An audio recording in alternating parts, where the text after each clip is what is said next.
Principes fondamentaux pour grandir. Philippiens chapitre 3. Philippiens chapitre 3, et nous allons lire un court passage dans les Saintes Écritures à partir du verset 10. Philippiens chapitre 3, verset 10, et nous lirons jusqu'au verset 14. Les principes fondamentaux pour grandir. Paul écrit et dit, « J'ai éprouvé une grande joie dans le Seigneur, de ce que vous avez pu enfin renouveler l'expression de vos sentiments pour moi. Vous y pensiez bien, mais l'occasion vous manquait.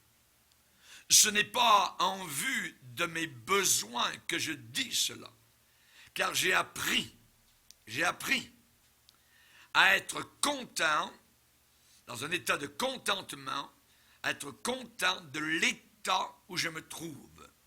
Je sais vivre dans l'humiliation et je sais vivre dans l'abondance.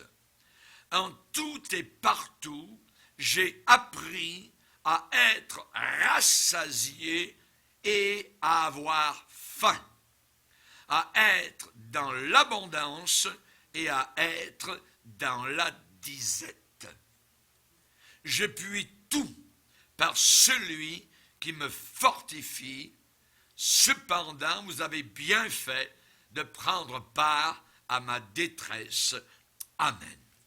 Père, nous te demandons de bénir abondamment cet enseignement que nous allons recevoir maintenant, non pas comme la parole d'un homme, mais comme ce qu'elle est véritablement, la parole du Dieu éternel, le grand Dieu omnipotent, le grand Dieu trinitaire. Nous te demandons, Seigneur, de bénir cette parole, qu'elle ne retourne pas à toi sans effet.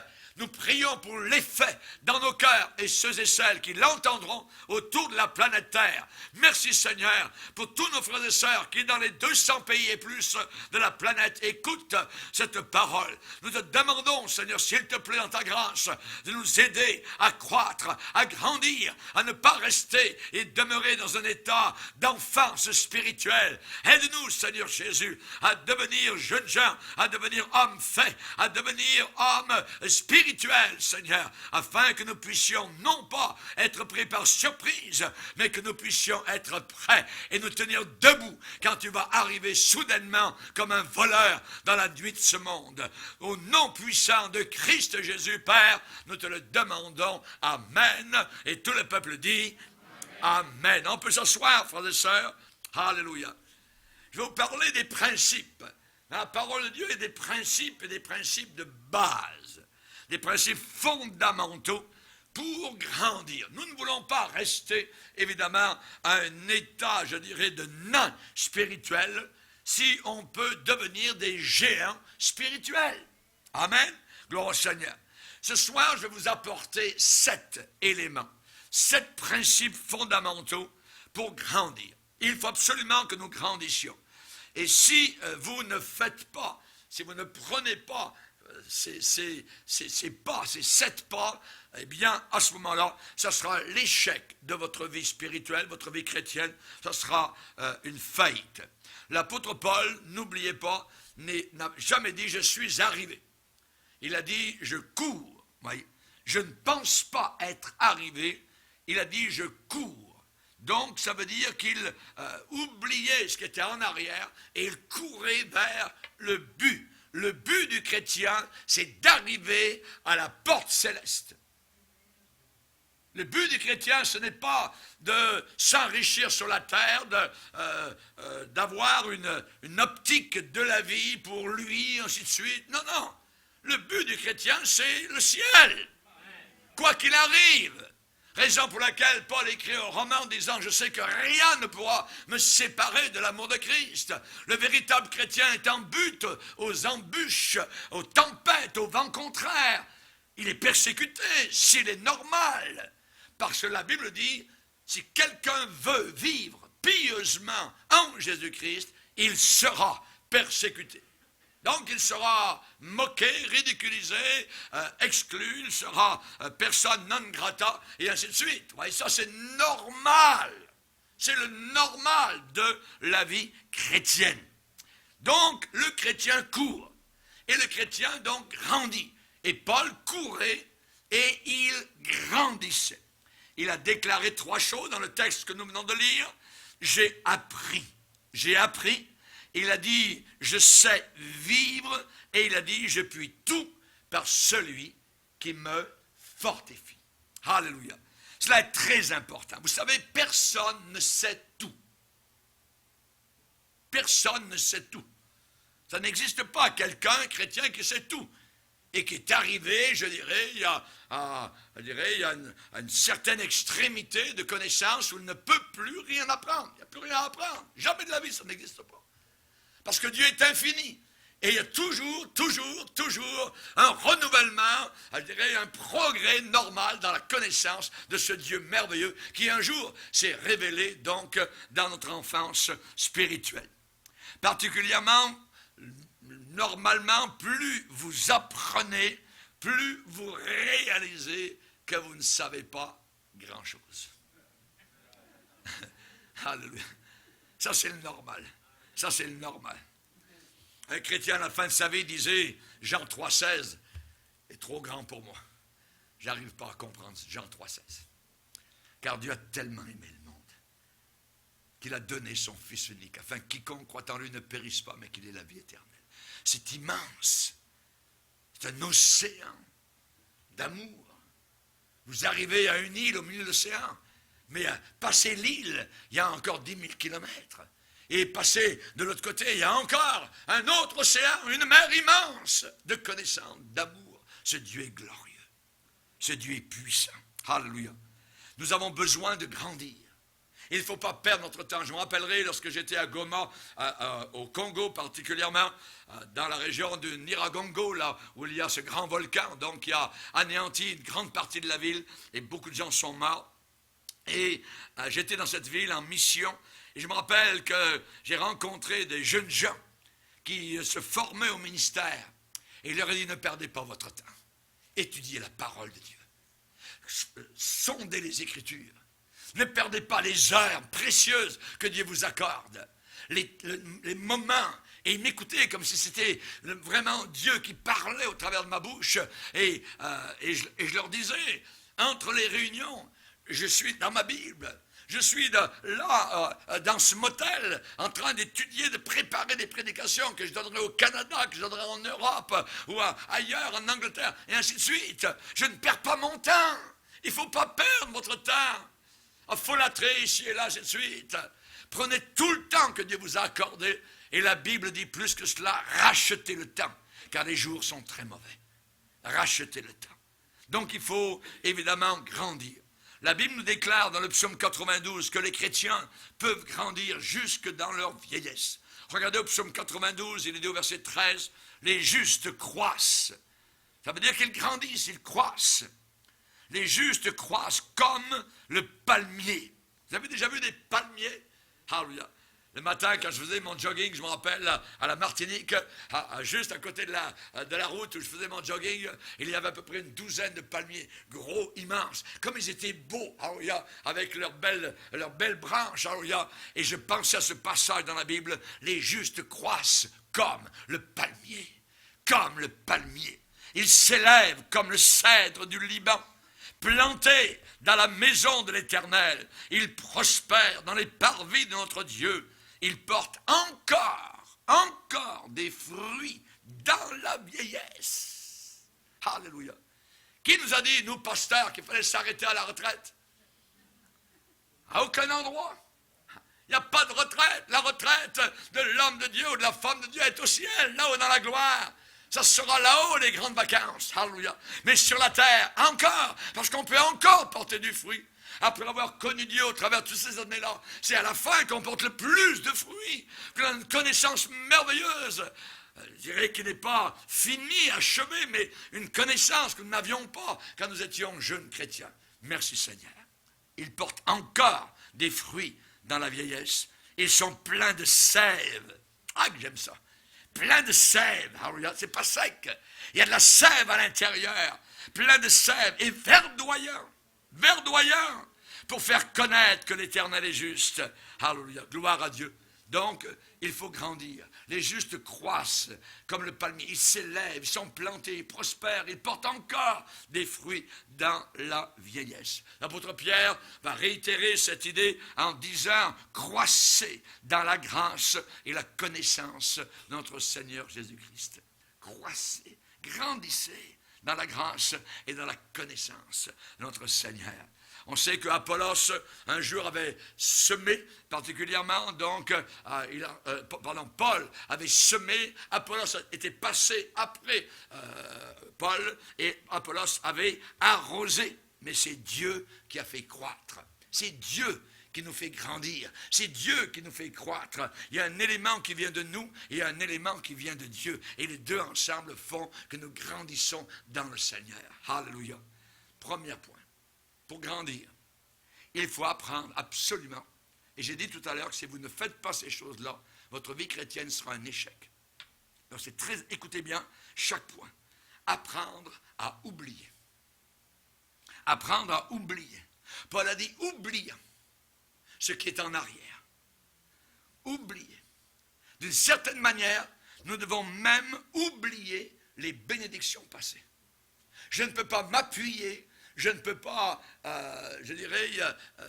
prendre comme référence et dire « Ah, j'étais béni dans le passé ». Non, non. Non, il faut que j'oublie d'une certaine manière même ces bénédictions passées. Je ne peux pas vivre sur une manne rassie, comme vous ne pouvez pas vivre sur du pain rassis. Il faut évidemment donc que nous ayons régulièrement, une manne qui est fraîche. Chaque matin, la manne tombait dans le désert et les enfants d'Israël devaient ainsi se nourrir. S'ils en gardaient trop pour plusieurs jours, ça se gâtait. C'est chaque jour que nous devons aller chercher notre nourriture. Donc je dois oublier même les bénédictions passées. Il faut que le jour où je suis, j'apprenne donc à aller de l'avant. Si je suis ou si vous êtes satisfait avec ce qui est arrivé dans le passé, vous ne vous élancerez pas vers le futur. Vers le futur. Voyez, c'est Smith Wigglesworth, cet homme de Dieu, qui a dit un jour, je cite, « Je suis uniquement satisfait avec la dissatisfaction qui doit être satisfaite encore et encore. » Vous avez compris? Non, rien? OK. Je vais vous le redire. Il a dit, je suis uniquement satisfait avec la dissatisfaction qui doit être satisfaite fois après fois, encore et encore. Amen. Quelqu'un qui est satisfait va se reposer. Il va s'arrêter. Voyez. Oui, nous sommes satisfaits de notre Dieu, de notre salut, mais il faut qu'il y ait cette dissatisfaction. J'en veux plus, je veux plus le connaître. Je ne suis pas vraiment satisfait. Il faut que je le connaisse plus. Il faut que j'aille de l'avant. Amen. C'est ainsi que l'on va grandir. Amen. Ne jamais arriver à l'endroit où on dit « Oh, je suis satisfait. » Voyez. J'avais à une époque sur mon bureau dans différentes églises où j'étais pasteur. Et c'était en anglais, mais en français, ça disait ne pas s'endormir sur nos lauriers, car ils font un pauvre oreiller. Ne vous endormez jamais sur vos lauriers, car ils font un pauvre oreiller. Heureux ceux qui ont faim et soif, a dit le Seigneur. Le jour où tu n'as plus faim, le jour où tu n'as plus soif, tu es en danger. Il faut avoir cette faim. Heureux ceux qui ont faim, a dit Jésus, ils seront rassasiés. Alléluia. Gloire au Seigneur. Donc, je dois absolument oublier même les bénédictions passées, parce qu'il y a des bénédictions encore plus grandes qui sont devant nous. Amen. Gloire au Seigneur. On sait particulièrement que dans l'Apocalypse, il est dit, tu as gardé la parole de la persévérance. Alléluia. Ça veut dire qu'il faut continuer à persévérer. Cette parole, elle me demande de persévérer. Elle me demande de continuer. Elle me demande de courir. Dans Psaume 119, il est dit, je cours dans la voie de tes commandements. Alléluia. Paul a dit, oubliant ce qui est en arrière, je cours vers ce qui m'attend. Alléluia. Gloire à Dieu. Donc, apprenez à oublier. Apprenez à oublier les bénédictions passées et oubliez absolument les faillites, vos faillites. Il faut oublier ça. Il faut oublier vos fautes et vos péchés passés. Le diable va vous les ramener.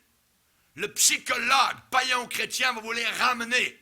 On n'a pas besoin de psychologue. On a besoin de la parole de Dieu. Je dois oublier mes péchés passés. Je dois oublier mes faillites passées, mes fautes passées.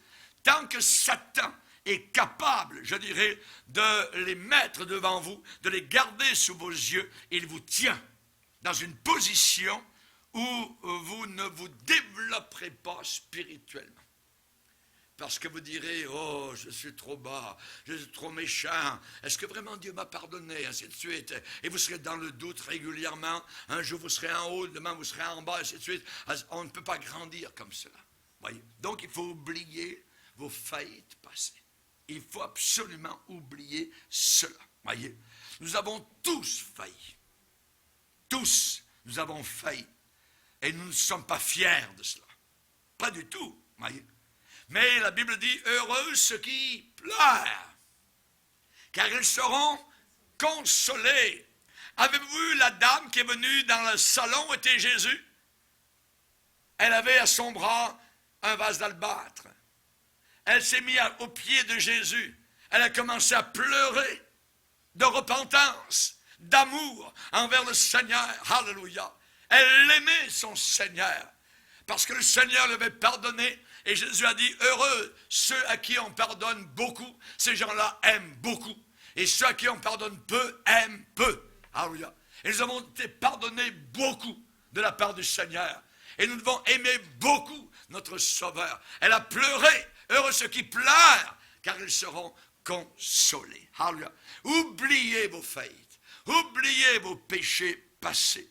Le Seigneur a déclaré, c'est moi qui efface tes transgressions. Croyez cela. Pour l'amour de moi, je ne me souviendrai plus de tes péchés. Oh! Alléluia. À nos oreilles, c'est des sonnettes de joie, c'est des cloches de libération. Alléluia. Merci Seigneur. Je ne me souviendrai plus de tes péchés. Hébreux 8:12. Je pardonnerai leurs iniquités et je ne me souviendrai plus de leurs péchés. Alléluia.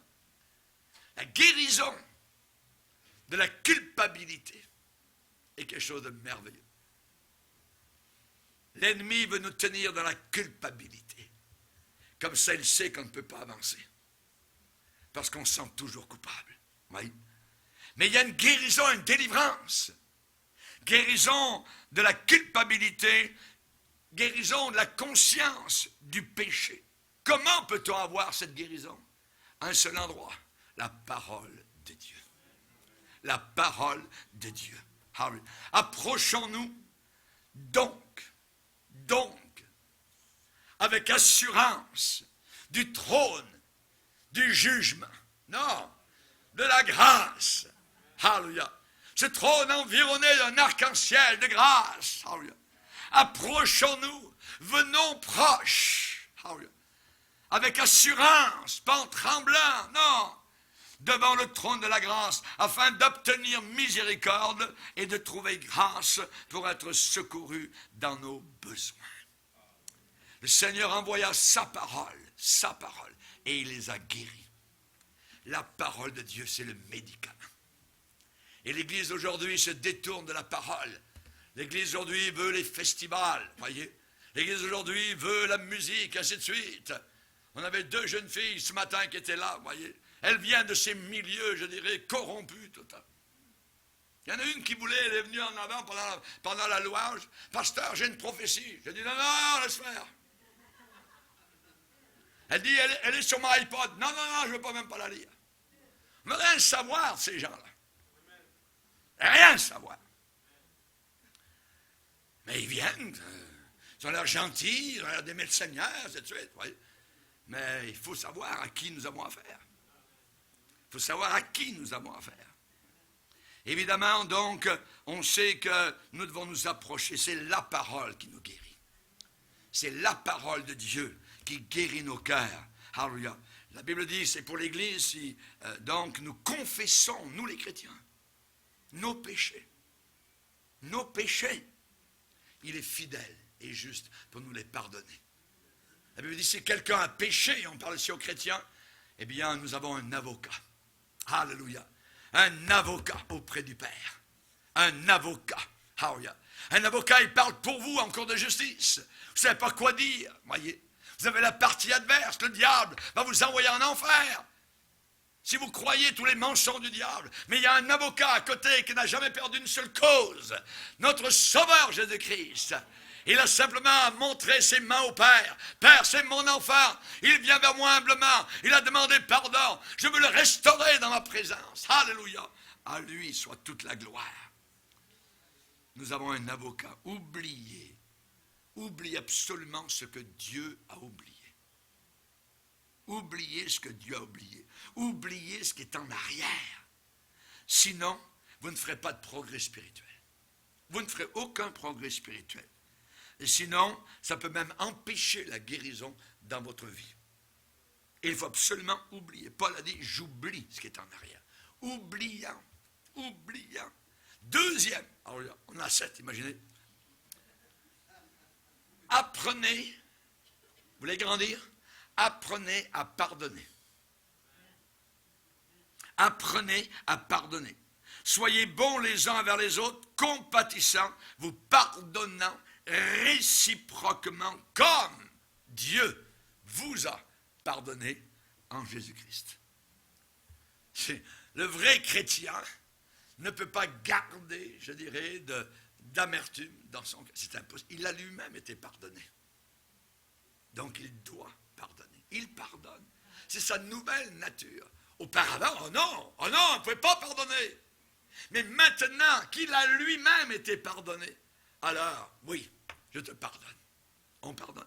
Vous voulez grandir? Apprenez à pardonner. Absolument. Apprenez à pardonner. La chose peut avoir été, je dirais, faite il y a 20 ans, 30 ans, 50 ans. Ça n'a aucune importance. Apprenez à pardonner. À ceux qui ont abusé de vous, à ceux qui se sont moqués de vous, à ceux qui vous ont violé, et ainsi de suite. Oui, il faut absolument pardonner. Pardonnez premièrement dans votre cœur. Je lui pardonne. Voyez. Il faut pardonner comme Dieu. Comment Dieu pardonne-t-il? Dans Ésaïe 43, le Seigneur dit, je ne me souviendrai plus de tes péchés. Je ne me souviendrai plus de tes péchés. Donc, ne rien se rappeler, ne rien se souvenir de ce qu'un ami chrétien, possiblement, nous a fait. Et il faut pardonner. Je ne veux pas arriver devant le Seigneur, et vous avez vu ces gens-là sur le lit de mort. Tout ce qu'ils cherchent, c'est pardonner à tout le monde. Parce qu'on s'en va vers celui qui a pardonné tant de péchés. Donc, il faut absolument apprendre à pardonner. Oui. Il y a des gens qui tombent malades et qui restent malades parce qu'ils ne pratiquent pas ce verset. Ils ne pratiquent pas ce verset. Soyez bons les uns envers les autres, compatissants, vous pardonnant réciproquement.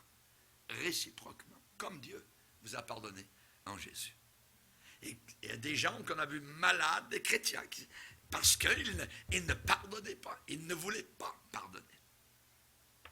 Ces gens-là ne sont pas bons, ces gens-là ne sont pas, je dirais, compatissants, ils n'ont pas un cœur tendre, ces gens-là sont durs, amers, ne pardonnent pas, et ils empoisonnent même leur corps. L'amertume est un poison qui se répand même dans le corps. Ça vous empêche de bien digérer. Ça vous empêche de bien dormir. Vous y pensez, et ainsi de suite. Vous en rêvez, voyez. Soudain, le diable, il met un couteau dans votre... Et vous avez un rêve où vous tuez peut-être la personne. Non. Soyez bons, soyez bons, soyez bons. Le Seigneur nous dira, c'est bien bon et fidèle serviteur. C'est les deux choses qu'on nous demande, d'être bon, d'avoir la bonté. On pardonne. On pardonne. Il y a des gens qui guérissent dès qu'ils font des ajustements dans ce domaine. Soudain, même pas besoin de prier pour eux. Toc! Ils sont renouvelés. Parce que dans leur cœur, ils ont pardonné. Ils ont pardonné, guéri. la loi de Dieu sur le pardon. Quelqu'un un jour est venu vers le Seigneur, combien de fois dois-je pardonner? Et la personne n'était pas pire, voyez, parce qu'elle disait 7 fois. 7 fois! Voyons, aux yeux de quelqu'un, c'est bien de trop. Peut-être une fois. Et là, le gars, il est venu vers Jésus, il a dit, là, je vais en mettre en masse. Pas 2 fois. Je vais pardonner pas 3 fois, pas 5 fois, mais 7 fois. Jésus, 7 fois, c'est correct? Et Jésus a dit, pas 7 fois, mais 70. 77 fois 7 fois. Ça veut dire, calcul, 490 fois. Ça veut dire toujours. Toujours. Il faut toujours pardonner. Alléluia. Gloire au Seigneur. Ah, mais pasteur, vous ne savez pas ce qui m'a été fait. Ah, si vous avez été dans ma peau, alors là, vous ne diriez pas ce que vous dites. Mais Dieu nous a pardonné. Nous aussi, on en a fait. On en a fait en masse contre Dieu. On en a fait. On est des pécheurs. Pourquoi on est venu à la croix du Calvaire? Parce qu'on était des pécheurs. Et le Saint-Esprit nous a convaincus. Il a pris la vrille. Il est allé au fond de notre cœur. Soudain, les bons petits enfants de cœur. Oh! Soudain, on était sales. Comme le poil. On était sales.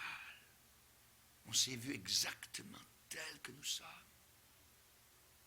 Et on a tout été pardonné. Lavé, purifié. Alléluia, une belle robe de justice. Alléluia, un diadème sur la tête. De l'huile, alléluia, sur le visage. Alléluia. Et comme on est beau. Alléluia.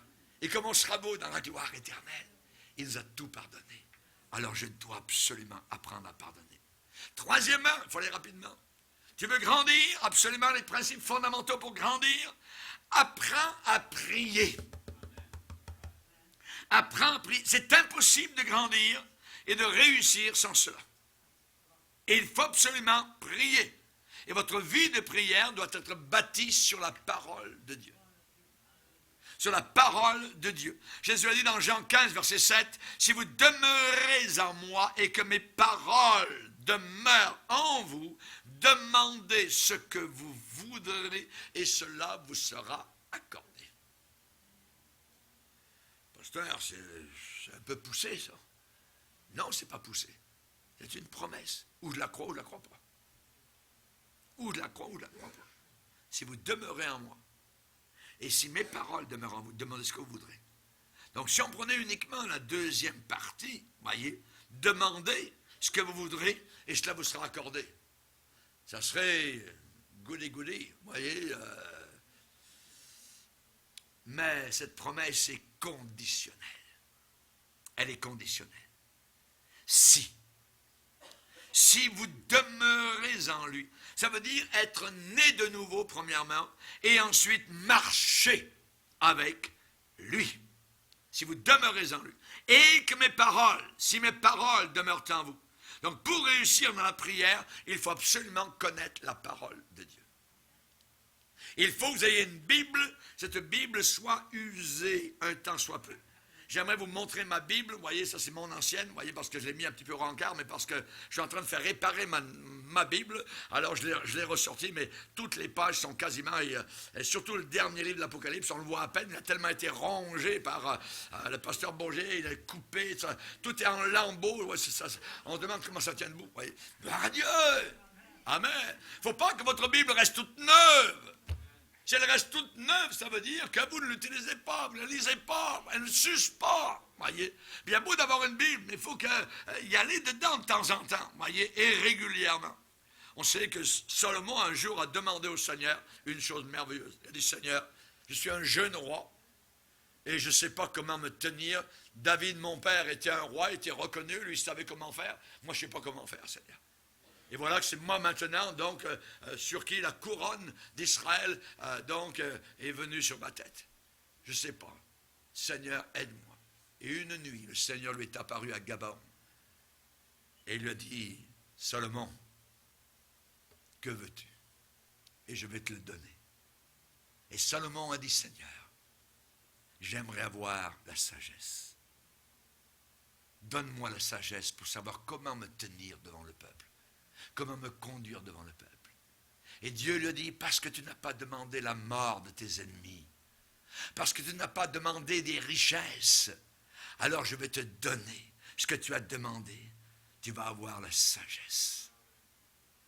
Et en plus, au vœu, je vais te donner des richesses. Et ainsi de suite. Il a demandé la sagesse. Chers amis, il faut connaître la volonté de Dieu dans la prière. Il faut se tenir sur la parole de Dieu pour demander une certaine chose. Il faut trouver dans les Écritures, voyez, la promesse. Où est-ce que Dieu nous promet cela? Ce que vous demandez. Il faut avoir une fondation solide pour la foi. Dans Jacques, il est dit, si quelqu'un manque de sagesse, et nous en manquons régulièrement, qu'il la demande à Dieu. Et Dieu donnera sans faire de reproche. Qu'il la demande, donne-moi ta sagesse, Seigneur. Alléluia. Et évidemment, on a besoin de cela. Si vous ne trouvez aucune écriture pour ce que vous demandez, alors demandez à Dieu de vous parler sur cela. Parce que tous ceux qui sont conduits par l'Esprit de Dieu sont fils de Dieu. Priez aussi le Père au nom de Jésus. Priez le Père au nom de Jésus. Tout ce que vous demanderez en mon nom au Père, cela vous sera accordé. Les témoins de Jéhovah ne veulent jamais prier. Voyez, surtout pas Jésus. Ils ne le reconnaissent pas comme Dieu. Nous prions le Père au nom de Jésus. On peut prier Jésus, il n'y a pas de problème, voyez, mais il faut le demander selon ce que la parole de Dieu nous promet. Ensuite, quatrièmement, vous voulez réussir votre vie chrétienne, il faut apprendre ce que j'appelle croire. Mais pasteur, on a cru quand on a donné notre vie à Jésus. Oui, mais il faut continuer à croire, à avoir cette foi vivante dans le Seigneur. Apprendre à croire. Il y a certaines prières qui ne marcheront pas parce qu'on ne croit pas, même à nos prières. La femme avec la perte de sang qui est venue vers Jésus, elle croyait que Jésus allait la guérir. Dans son cœur, oh Dieu, s'il te plaît, je m'en vais toucher le bord du vêtement de Jésus. Guéris-moi. Elle croyait, elle l'a reçu. Si on vient dans la prière sans croire, nous ne recevrons rien. Tout ce que vous demandez en priant, a dit Jésus, croyez que vous l'avez reçu. Croyez que vous l'avez reçu. Et vous le verrez s'accomplir, se réaliser. Quand vous priez, croyez. Ah, pasteur, moi, quand je le verrai, je croirai. Non, c'est le contraire. Il faut croire avant et vous le verrez. Rappelons-nous Thomas. Souvent, nous sommes fils et filles de Thomas. Et il a dit à ses amis apôtres, si je ne vois pas dans ses mains la marque des clous, et si je ne mets pas mon doigt dans la marque des clous, si je ne mets pas ma main dans son côté, je ne croirai pas. Je ne croirai pas. Imaginez. Juste croire. Juste croire. D'où vient la foi? La foi du chrétien. Elle vient de ce qu'on entend. Et ce qu'on entend vient de la parole de Dieu. Avez-vous remarqué, quand vous venez aux réunions, vous arrivez du monde. Vous arrivez avec vos soucis, avec vos problèmes, avec ce qui se passe, avec tout un paquet d'affaires. Et vous arrivez dans l'assemblée et vous entendez la parole de Dieu et soudain, tout ça, ça s'en va. Vous êtes plongé dans la piscine de la parole de Dieu. Soudain, il y a un réconfort, il y a une joie, et vous ressortez prêt à faire face à ces problèmes-là. Parce que la parole de Dieu, par elle-même, a un pouvoir, je dirais, de nous donner la foi. La foi vient. Elle vient. Tu l'as pas, elle va venir. La foi vient de ce qu'on entend, et ce qu'on entend vient de la parole de Christ. Raison pour laquelle, dans les réunions, j'ai besoin d'entendre, pas des balivernes, pas des histoires à dormir debout. Voyez, j'ai besoin d'entendre la parole de Dieu. Timothée, prêche la parole. Parce qu'il viendra une époque où les hommes aimeront les discours. Ils aimeront les discours philosophiques, les discours théologiques, et ainsi de suite. Ils ont besoin d'entendre la parole du Seigneur. Cette parole crée la foi dans nos cœurs. Abraham avait entendu la parole de Dieu directement du Seigneur. Et il est dit que, espérant contre toute espérance, ça veut dire espérant là où il n'y avait même plus à espérer. Il a cru, selon ce qui lui avait été dit. Selon ce qui lui avait été dit. C'était impensable. Un homme de 100 ans donner naissance à un bébé. Mais Dieu lui avait dit, tu vas avoir un enfant.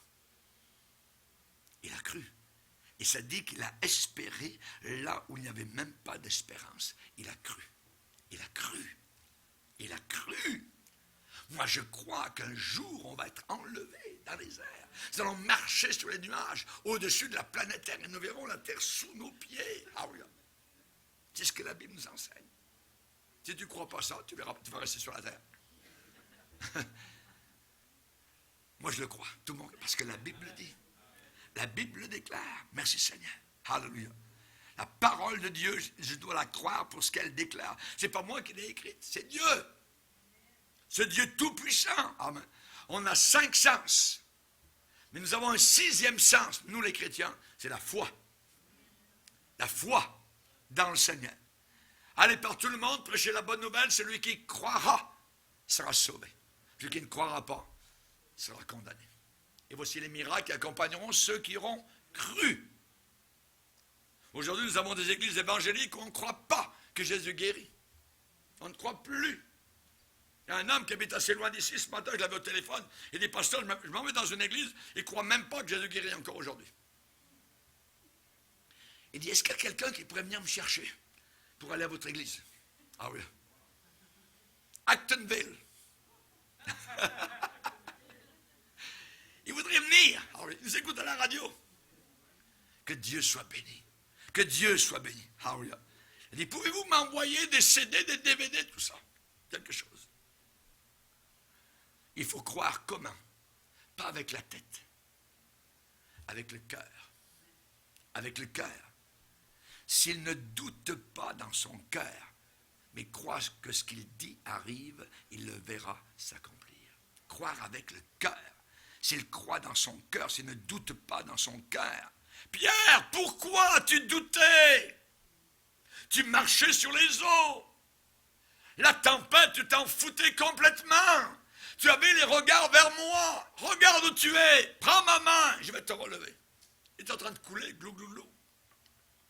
Il a douté. Et le moment où vous doutez, vous ne croyez plus. Quand vous doutez, la foi s'en va. Quand la foi s'en vient, le doute s'en va. C'est l'un ou l'autre. Vous ne pouvez pas marcher avec les deux. Elle va douter de la parole de Dieu. Un autre évangile lui a été annoncé par le diable. Une autre bonne nouvelle. Mais non, voilà, vous ne mourrez pas. Dieu est bon, Dieu est plein d'amour. C'est le pire mensonge que le diable utilise. Dieu est amour, Dieu est amour, Dieu est amour, Dieu est amour. Et les gens font n'importe quoi. N'importe quoi en se dirigeant vers l'enfer. Dieu est amour, mais il est juste. Et on ne peut pas se moquer de lui. Croire avec le cœur.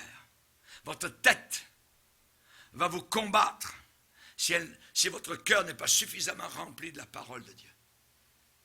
Il faut être rempli des saintes écritures chaque jour. Regardez les 10 espions, ils avaient une parole de Dieu. La terre promise est pour vous. Entrez, je vous la donne. Ils sont allés voir. Ils ont regardé avec leurs yeux. Ils n'ont pas regardé avec la promesse. Avec leurs yeux. Ils sont revenus. On ne pourra pas. Impossible. C'est des géants, tout ça. Mais, hey, les gars, Dieu nous l'a promis. Non, non, non. C'est des géants, tout ça. Non, on ne pourra jamais entrer, tout ça. On a regardé. Ils avaient une hauteur inimaginable. On avait l'air des nains à côté. Et on aurait besoin d'un prédicateur qui nous parle de l'estime de nous-mêmes. Parce qu'on a eu une très mauvaise estime de nous-mêmes. Nouvel évangile, estime de soi. Mon œil, montre-moi dans la Bible où Paul parle de l'estime de lui-même. Cinquièmement, si je veux réussir, je dois apprendre absolument à adorer. À adorer. Les adorateurs sont des adorateurs qui adorent en esprit et en vérité. Pas besoin d'être dans un lieu particulier pour adorer le Seigneur durant la semaine. Dieu n'habite plus dans des bâtiments. Il est en nous. Nos corps sont devenus son temple. Et le Saint-Esprit nous aide à adorer le Seigneur. Et particulièrement lorsqu'on est baptisé dans le Saint-Esprit, on parle dans de nouvelles langues. Et on peut parler en langue au Seigneur. C'est quoi se parler en langue, voyez? Que de personnes se moquent du parler en d'autres langues.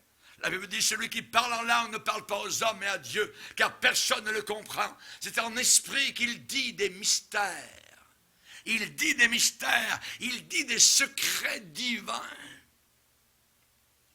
C'est un merveilleux moyen de communication avec le Père. Vous pouvez utiliser tous les adjectifs, je dirais, pour dire que Dieu est merveilleux, que Dieu est grand, le vocabulaire, vous voyez, le Larousse, si vous voulez, tout ça. Tu es merveilleux, Seigneur, tu es grand, tu es puissant. Mais ça va so much, ça va. Alors vous prenez la 5e vitesse et vous commencez à parler en langue. Alléluia. Qu'est-ce que j'ai dit? Je ne le sais pas. Mais j'ai dit des mystères à Dieu. Je parle avec lui. Ça commence bien une journée. Une bonne demi-heure à parler en langue. Alléluia. Pendant que vous vous rasez, ainsi de suite. C'est merveilleux. Ça chasse les démons. Ça vous remplit du Seigneur. Celui qui parle en langue ne parle pas aux hommes, mais à Dieu. À Dieu. Il parle à Dieu. C'est une prière, c'est une louange. C'est en esprit qu'il dit des mystères. Alléluia. On en a besoin. Paul a dit, je ferai les deux. Je parlerai avec mon intelligence, mais je parlerai aussi en esprit. Je chanterai avec le livre de cantiques, mais je chanterai aussi en esprit, avec le Saint-Esprit, en langue au Seigneur. Gloire à Dieu. Votre esprit est en contact direct avec le Dieu des esprits. Votre esprit est en contact direct avec le Père de notre Seigneur Jésus-Christ. Prenez le temps de l'adorer. Prenez le temps de l'adorer. Alléluia. 6e, vous voulez avoir une vie de victoire? Apprenez à donner. Apprenez à donner. Besoin de donner au Seigneur. Pourquoi? Parce que nous l'aimons. Parce que nous l'adorons. Parce que nous le louons. Pas seulement donner, parce que c'est notre devoir, voyez. Pas seulement donner, parce que c'est une obligation. Non, non, non, non, non, non, voyez. Nous devons mélanger la foi quand c'est le temps de recevoir les dîmes et les offrandes. Jésus lui-même a dit, donnez. Et je ne suis pas un prédicateur de prospérité, ainsi de suite, voyez. Moi-même, j'ai appris à vivre dans la disette et j'ai appris à vivre dans l'abondance. Et j'avais la foi autant dans les deux cas. Mais Jésus a dit, donnez. Et il vous sera donné. Et on versera dans votre sein une bonne mesure, serrée, secouée et qui déborde. Car on va vous mesurer avec quoi? Avec la mesure que vous allez utiliser. Dieu va dire, donne-moi ta mesure. Et il va vous bénir avec votre mesure. Et c'est là où le pneu touche l'asphalte. Il y a des gens qui sont de bons chrétiens, mais ils ne veulent pas donner. Ils ne veulent pas donner. Alors que Christ est donné totalement à la croix. Cette semaine, quelqu'un a commencé à donner sa dîme, il est venu me voir dans le bureau, il dit, pasteur, c'est merveilleux. J'ai commencé à donner ma dîme, j'ai trouvé un emploi direct cette semaine, ça marche bien, mes affaires sont... j'ai dit, regarde, le Seigneur, il voit, tu as voulu essayer, de faire comme cela, comme la Bible demande, et Dieu, de l'autre côté, va te bénir. Alléluia. Que Dieu soit glorifié. J'en ai mélangé la foi en donnant. L'autre extrême, c'est de donner juste pour recevoir en retour. Et vous ne recevrez rien. Vous ne recevrez rien. Vous savez, les promesses de bonheur des faux prédicateurs de prospérité. Donnez, donnez, puis vous donnez $100, puis 100 fois plus. Vous donnez une maison, Dieu va vous redonner 100 maisons. Vous donnez un avion, vous donnez 100 avions, vous allez devenir le chef de la flotte d'Air France. La folie. C'est de la folie. Oui. Pour des motifs égoïstes. Il faut garder les bons motifs. Amen. Les gens peuvent faire la bonne chose avec un mauvais motif. Et ça ne marchera pas. Ça ne marchera pas. Il faut être équilibré. Et en terminant, vous voulez réussir votre vie pour grandir, il faut absolument que vous parliez de Jésus à quelqu'un durant la semaine. Alors prenez le taureau par les deux cornes, renversez-le et ouvrez-lui la bouche. Apprenez à témoigner, à parler de Jésus autour de vous. Le but du baptême dans le Saint-Esprit, Jésus a dit, vous recevrez de la puissance quand le Saint-Esprit viendra sur vous. Et vous serez mes témoins. Pas témoins de Jéhovah, témoins de Jésus. Amen. Vous serez mes témoins.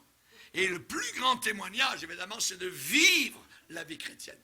Sous les yeux de ceux qui nous sont les plus proches, au travail, à la maison, en famille, dans la parenté. Voyez, quelqu'un un jour a dit à un chrétien, ce que tu es parle tellement fort que je n'entends pas ce que tu dis. Ce que tu es parle tellement fort que je n'entends pas ce que tu dis. Tu vis tout croche. Fait que tu peux parler de Jésus, ça n'entre pas. Je crois aussi au témoignage verbal. Au témoignage verbal. Smith Wigglesworth, et je le cite plusieurs fois, son but, lui, c'était de guider une âme à Jésus chaque jour. Rendez-vous compte? Chaque jour. Il était plombier à l'époque, avant de devenir prédicateur. Un plombier. Et durant son heure de lunch, en Angleterre, il se tenait sur le coin d'une grande artère de la ville, et il était là, et il priait Dieu. Et il dit, Seigneur, aujourd'hui, guide-moi vers la bonne personne. Guide-moi vers la bonne personne. Et il attendait la direction de l'Esprit. Et quand elle venait, généralement, Smith gagnait toujours quelqu'un à Jésus. Alléluia. La Bible nous dit de mettre nos chaussures, les chaussures que donne le zèle de l'Évangile. Mouillez-vous. Parlez de Jésus. Quand c'est le temps, voyez, quelqu'un vient vous visiter, fait un travail à la maison, ainsi de suite, un répare ou que ce soit un plombier, ainsi de suite. Ayez toujours à poste des prospectus, des petites Bibles, voyez, des choses qui sont là. Et attendez le moment propice. Et avant qu'il apporte sa facture, toc, vous lui donnez quelque chose. Vous lui parlez de Jésus. Amen. Vous lui dites un mot, je suis chrétien. Ah ouais, je suis chrétien. Moi, je dis, je suis pasteur. Voyez, ils savent tout de suite. Et je leur donne une petite Bible, une petite chose. Et on a des prospectus. Il y en a, c'est le film de votre vie. Ça, c'est un des meilleurs prospectus. Au travers, ça fait, il y a 40 ans que j'étais jeune pasteur. Voyez, eh bien, je me servais déjà de ce prospectus. C'est formidable. Voyez. Et il est toujours à poste. Amen. Des prospectus chrétiens. Des chaussures que donne le zèle de l'Évangile. Qui sont beaux, ceux qui annoncent de bonnes nouvelles. Amen. Alléluia. Gloire au Seigneur. Voulez-vous grandir dans le Seigneur? Premièrement, apprenez à oublier le passé terminé. Deuxièmement, apprenez à pardonner. Absolument, il faut pardonner. Ensuite, apprenez à prier. Paul a dit, je fléchis les genoux devant le Père. Alléluia. Gloire à Dieu. Apprenez à prier. Ensuite, apprenez à croire. À croire que Dieu vous aime et qu'il va agir selon la prière que vous faites. Cinquièmement, apprenez à adorer le Seigneur. Soyez un véritable adorateur, en esprit, en vérité. Soyez authentique dans votre cœur, vrai, honnête, loyal, pur. Apprenez à donner, soyez fidèles dans vos dîmes, dans vos offrandes. Apprenez